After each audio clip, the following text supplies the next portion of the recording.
जी news में काम करने वालों ने बताया क्यों हुई सुधीर चौधरी की छुट्टी। क्या सुधीर चौधरी को ठिकाने लगाना चाहते थे सुभाष चंद्रा? क्या सुधीर चौधरी को मिली राज्यसभा चुनाव में हार की सजा? क्या बीजेपी के खिलाफ खबर नहीं चलाना चाहते थे सुधीर चौधरी? जी न्यूज के एडिटर सुधीर चौधरी के इस्तीफे के कई दिनों बाद भी इन सवालों के जवाब तलाशने की कोशिश हो रही है।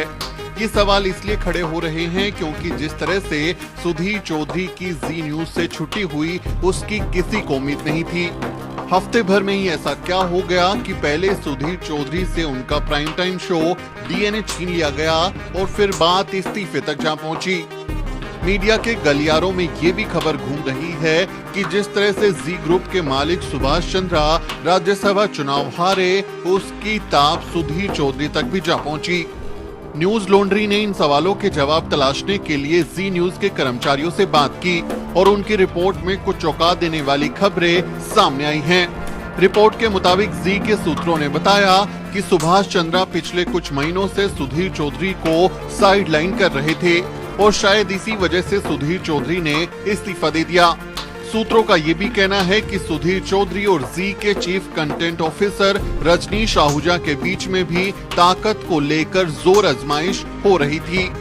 रिपोर्ट में बताया गया है कि सुधीर चौधरी पिछले कुछ दिन से एडिटोरियल मीटिंग भी अटेंड नहीं कर रहे थे और मैनेजमेंट ने उनका शो रोहित रंजन को दे दिया था, जिसके बाद सुधीर नाराज हो गए और गुस्से में उन्होंने शुक्रवार को ऑफिशियल व्हाट्सएप ग्रुप भी छोड़ दिया था। तभी से उनके इस्तीफे के कयास लगाए जा रहे थे।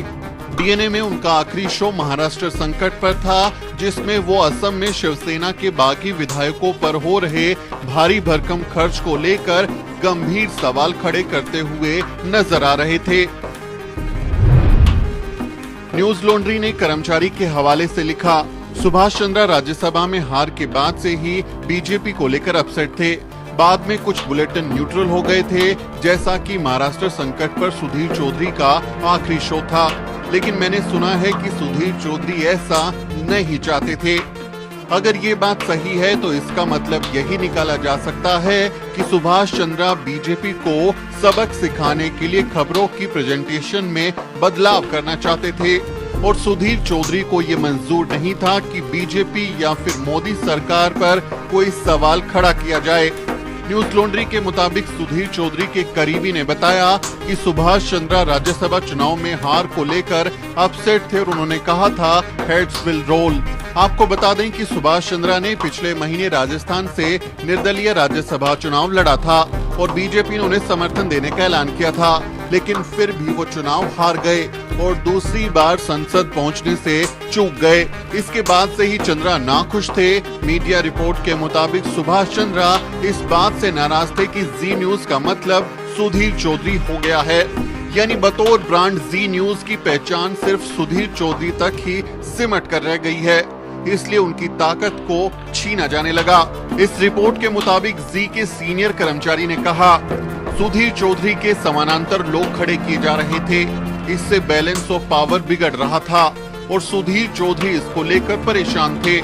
सुधीर चौधरी जी न्यूज बन गए थे और चेयरमैन को ये पसंद नहीं था। उन्हें निकाला नहीं गया बल्कि उन्होंने इस्तीफा दिया है, लेकिन ये ऐसे हालातों में हुआ जब उन्होंने सोचा कि हालात बद से बदतर होने से पहले मैं खुद ही निकल जाऊं। जी न्यूज को सुधीर चौधरी से अलग करना बेहद मुश्किल था और सूत्रों के मुताबिक चेयरमैन सुभाष चंद्रा इस बात से परेशान थे कि उनके ब्रांड से बड़ा कोई व्यक्ति हो गया है। पिछले सितंबर में ही सुभाष चंद्रा ने अपने कर्मचारियों को भेजे ईमेल में कहा था, पंक्तियों के बीच किसी को कुछ नहीं पढ़ना चाहिए। मेरे लिए ये एसओपी है जहां पोजीशन किसी एक व्यक्ति से ज्यादा अहम है। जी में ब्रांड या ऑर्गेनाइजेशन से ज्यादा किसी व्यक्ति को पहचानने की गलत आदत है। सूत्रों ने ये भी बताया कि इन्हीं वजहों से एबीपी न्यूज से रजनीश आहूजा को जी न्यूज में लाया गया था, जिसके बाद से सुधीर चौधरी और रजनीश आहूजा के बीच में ताकत के लिए जंग चल रही थी।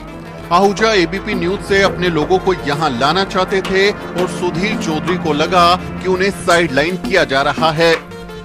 न्यूज लॉन्ड्री की रिपोर्ट में जी न्यूज के कर्मचारियों और सीनियर एडिटर्स के हवाले से जो कुछ बताया गया है उससे तो यही लगता है कि सुधीर चौधरी और सुभाष चंद्रा के बीच सब कुछ ठीक नहीं चल रहा था। इस नाखुशी ने सुधीर चौधरी को इस्तीफा देने के लिए मजबूर कर दिया और मैनेजमेंट ने उनका इस्तीफा मंजूर भी कर लिया। सुधीर चौधरी ने अपने इस्तीफे में बताया कि वो अब अपना चैनल शुरू करना चाहते हैं, यानी आने वाले दिनों में सुधीर चौधरी अपने खुद के दम पर मीडिया इंडस्ट्री में अपनी जगह बनाने की कोशिश करते हुए नजर आएंगे। वैसे अपनी दंगाई पत्रकारिता के लिए कुख्यात सुधीर चौधरी अब आगे क्या करने वाले हैं ये तो वक्त ही बताएगा। लेकिन इस बारे में आपका क्या ख्याल है, आप अपनी राय कमेंट के जरिए जरूर लिखें। आपसे अपील है कि हमारे चैनल को सब्सक्राइब करना ना भूलें।